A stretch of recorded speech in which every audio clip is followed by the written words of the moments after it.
Hello, this is Kevin from Star Wars Middle Ground, and in front of me I have my entire Star Wars video game collection, with the exception of one that's missing that I cannot find for the life of me. We'll get into that later.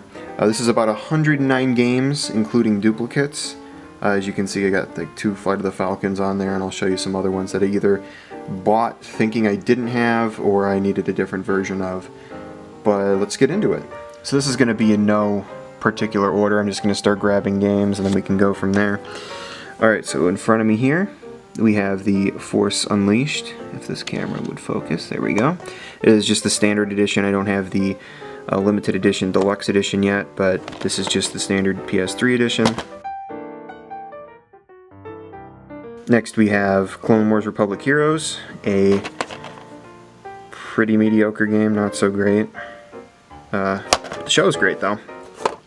And then we have the Complete Saga PS3 version. It's just basically got better graphics than the Wii version. Same with the... oh, there's two of them in here. I'm not sure why. I felt something kind of janky when I picked it up, but... Alright, halfway done with the PS3 games. We have LEGO Star Wars 3, in my opinion the best LEGO Star Wars game. This is probably my favorite, but I'd say this one's the best just because of the gameplay. It's the most fun.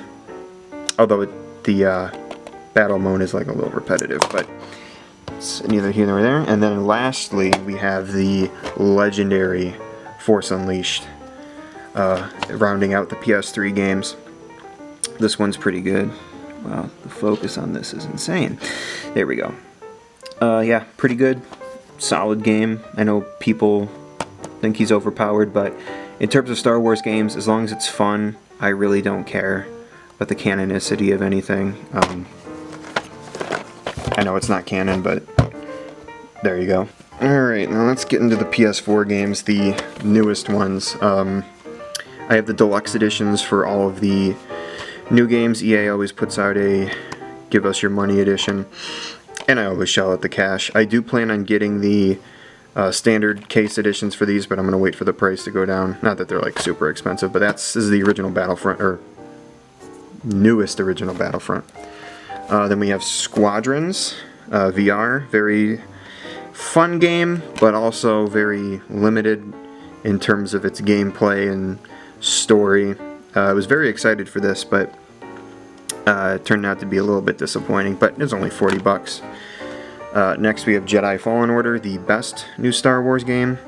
I think it's pretty much because it's single player, and not that multiplayer makes these bad by any means, but the heavy focus on a story was really what made this game stand out. Then we have LEGO Star Wars The Force Awakens, fun game. I'm curious about what they're going to do for LEGO Star Wars the Skywalker Saga, because this is the only LEGO Star Wars game that is just based around one movie. Now you might notice that I'm missing a game. I cannot find Battlefront 2. I have the deluxe edition, I got it at launch, but I just cannot find it. I don't know where it is. It's not on the canon shelf where it would normally be. It's not in the pile of garbage I keep next to my TV, so I don't know, but that's all the PS4 games, with, you know, the one exception. Alright, now let's get into the Game Boy games. I got 2 Flight of the Falcons. One is like kind of sealed. The seal's broken, but it's got a there we go, it's got a Kmart sticker. This was 30 bucks, and I mean I got it for you know, 6, but it's pretty outrageous considering how do I put it lightly, how dog this game is. But you know, it's so bad I had to have 2 copies. So that's that. Next we have Apprentice of the Force, which is basically just going through the original trilogy, if I remember right, but on Game Boy. And this one is also not good. By the way, this is basically just you flying in the Millennium Falcon the whole time. Woohoo. Next we have LEGO Star Wars the video game for Game Boy, which is drastically different from the console version. I only had the console version as a kid. Never had this, so it was very interesting to actually you know, get my hands on this and play it. It's way different. Whenever I play through this, you know, oh my god, I did not mean to throw that so nonchalantly. Next we have the new Droid Army, which is one of 2 games based on Attack of the Clones, like directly. Although wait, no, this one's after Attack of the Clones, I believe. Wait. With the power of the Force, Dooku, destructive new droid army, develop your lightsaber skills. Actually, I haven't played this one, so I don't know. My Game Boy kind of broke, but I have it. Next we have the actual Attack of the Clones movie game. They didn't make a console game like they did for Phantom Menace or, Revenge of the Sith. They did make a Game Boy one. Again, Kmart sticker. I got this at a used game shop, and, you know, the top's open, so whoever had this wanted it sealed, or wanted like the wrapping on it, but they still wanted to play it, so, I don't know. And that's something I'm not like a super stickler for, is, I don't care if it's sealed, as long as it's in good condition, especially when it comes to like Game Boy boxes. That's all I really care about. You know, having it sealed or, you know, coming with everything is just like a nice little bonus. I really just care about the game. Speaking of which, we have a childhood favorite, Revenge of the Sith on Game Boy. I love this one and the console version, which we will get to. But this one's really cool. It's got really nice sprites. Like, the sprite work is beautiful in this. And the music, which is cool, is from the movies, but it's also from the Clone Wars cartoon at the time, the Genndy Tartakovsky Clone Wars, the 2003 one. Revenge of the Sith. Just to plow through some of these quickly. Complete Saga. Lego Star Wars 3. Republic Heroes. Force Unleashed 2. And 1, which are different from the Xbox and PC versions, PS3 versions. And this is the only exclusive Star Wars game. Like, you can only get this one on the Wii, and it's Lightsaber Duels Clone Wars. And at least from what I've played, does not work very well. It's very clunky mechanically, and you know, this is really a game you just get to fill out your collection. Nothing special. Oh, and this one. This is the only Force Unleashed that has a 2-player lightsaber duel mode. And from what I remember, pretty good. But I haven't played it since like 2008, 2009, so not sure anymore. Now, if you were to ask me, what console should I get for the best Star Wars games that's not a PC, my money is on the original Xbox. Just look at this stacked lineup of games, and it breaks my heart because I love my PS2, but I mean, I just can't, it cannot compete in terms of Star Wars games. So let's look at some of these. Now here we have the first console edition of Revenge of the Sith. Same as the other PS2 one, very good game. It's got a really good multiplayer mode too. There's that. Then we have the, unless you're on PC, exclusive Republic Commando. Again, my favorite Star Wars game. That's not Lego Star Wars, because that one's very nostalgic. But this one, if I had to pick a normal game, it'd be this, next to KOTOR, which we will get to. Then we have Obi-Wan, which is basically a proto version of Jedi Outcast and Jedi Academy. Not horrible, but it's not really great either. It takes place before Phantom Menace, so it's kind of neat to see that. Also overlaps with it, but yeah. Next we have the KOTOR games. KOTOR 1, Knights of the Old Republic. Obviously, this game goes without saying, it's incredible. And then we have KOTOR 2. Again, I think it's just as good as the first one, but once you see the expanded content people have put back into the game, you'll lose your mind. Then we have 2 of my other favorite Star Wars games, specifically this one, Jedi Knight, Jedi Academy, and Jedi Knight 2, Jedi Outcast. Awesome games. Kyle Katarn is fantastic. And let's look at this one. And then we have the Kings, Battlefront, and Battlefront 2. Do I need to say more? These games are, if you grew up with them, you know how good they are. If you've never touched them and only played the new ones, I highly recommend going back and play these. I believe they're on the Xbox Game Pass. I know they're on the Xbox Arcade. Then we have an exclusive game. I don't even believe this is on PC, the Starfighter Special Edition. Just basically has some bonus content, some extra levels, extra ships, from what I remember. I think there's like a extra 2-player stuff, not sure. Yeah, that one's a really good game too. And then this is the sequel. No one really talks about this. This is another really great game, Jedi Starfighter. I really like flight sims. My favorite game of all time is Star Fox 64, so I like flying and shooting. Then we have the Lego Star Wars games, at least the first two. I prefer this one to this one, just because this game's very sentimental to me, but I believe Complete Saga is better than, I mean, it's both games combined, so obviously it's better. There's that. Backside of this. That's not the crap on this game, though. They're both, ooh. Oh, shoot. Okay, they're both good. Let's hurry this up so I don't break my camera. Then we have Clone Wars, and then Clone Wars with Tetris.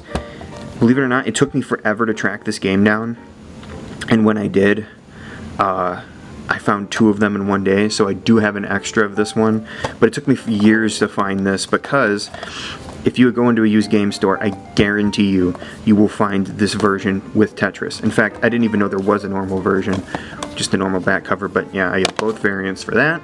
And that is all the Xbox games. I have all the PS2, GameCube, Xbox, Wii, and N64 games, but you know. And speaking of N64, let's get to the opened ones I have. We have Battle for Naboo. It's like Rogue Squadron, but Phantom Menace themed. Episode 1 Racer, pod racing game. Rogue Squadron, fantastic game. And Shadows of the Empire, not a fan. Don't think it's horrible, but the N64 port at least. Nope. Don't touch. Okay, next. We're gonna get into the Game Boy. We're gonna get into the Dreamcast and PlayStation games. I also have all the Dreamcast and PlayStation games. So here we have Episode 1 Racer on Dreamcast. It's the only one with the white jewel case. Episode 1 Jedi Power Battles. Star Wars Demolition on Dreamcast. And I believe that's it. Just these 3. Then we have on PlayStation Dark Forces, the first game with Kyle Katarn, Boba Fett on the back. And we have Masters of Terras Kazai. Horrible game. Probably the worst Star Wars game if Star Wars Connect didn't exist. To be fair, that is kind of shitty of me to say. I've never played it, but, I've seen the gameplay. Jedi Power Battles on PlayStation. This is a fun, arcade game. And the Phantom Menace movie game. This is a really good game. Maybe really good is an exaggeration. I enjoy this game quite a bit. Then we have Demolition on PlayStation. That's just a fun game. I don't like this one either, Rebel Assault 2. I think the original Rebel Assault is on Sega CD, which I don't have, and it's also on PC, but I'm not really super worried about getting it because I don't really enjoy the game. This is on 2 discs, whatever. It's just not well designed, has not aged well, I guess is the appropriate thing to say. Alright, next we have the Nintendo DS games. Not all of them, I don't believe I have all of them. Original Trilogy, Lego Star Wars 2, then the Complete Saga.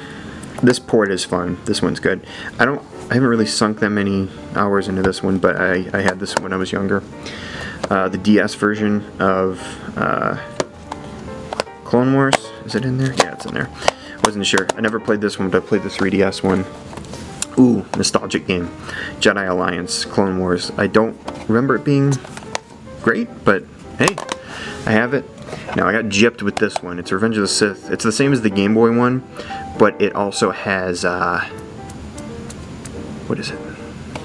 It's the same as the Game Boy one, but it also has 3D shooting scenes on the back there. You can, there's 3 of them in between missions. You gotta fly and shoot using the touchpad, and it's fun. But the reason I got gypped with this is that the cover art is reprinted, and I could not tell that from when I bought it because, I'm a moron. And we have Lethal Alliance. I think this is how the Death Star plans were stolen, along with Dark Forces. I only played through a little bit of this, was not a fan. Battlefront Elite Squadron, never played it, but I got it for my collection. Battlefront on the DS didn't really excite me. Then we have Force Unleashed on DS. I really like this one. Again, haven't played it in a long time, but I did enjoy it when it came out. And Force Unleashed 2 on DS. Again, never played it before, but you know, looks good. I guess probably shit for all I know. Rogue Squadron 2, Rogue Leader. Everyone loves this game. I'm not super big on it. Rebel Strike. A lot of people don't like Rogue Squadron 3. I actually like this game. Hot take. Jedi Outcast for Gamecube. As good as ever. Bounty Hunter. Love this game, but it is very much press the B button, press the square button to kill. It's still fun though. Then we have Clone Wars for Gamecube. Lego Star... Oh, hang on. I need more room.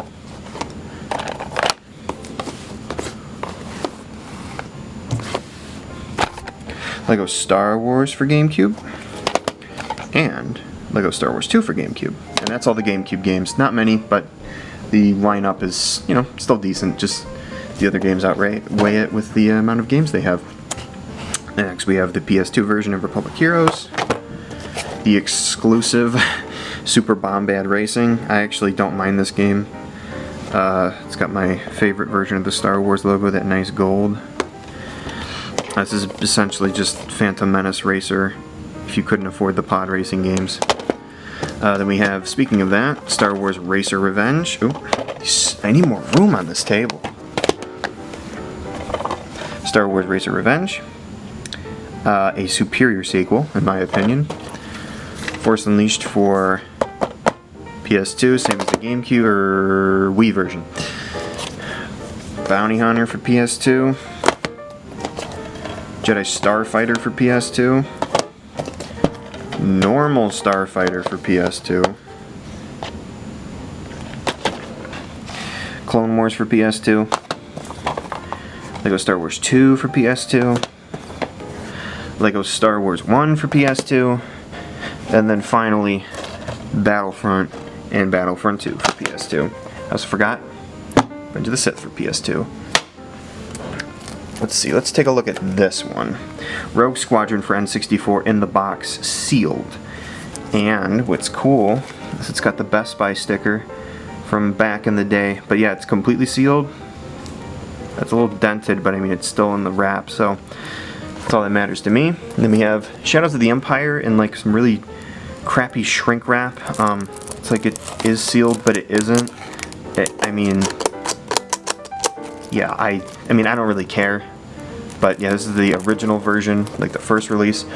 Then I have the Player's Choice version. It's got the gold. It sold 1 million copies because it was one of the only games for the system.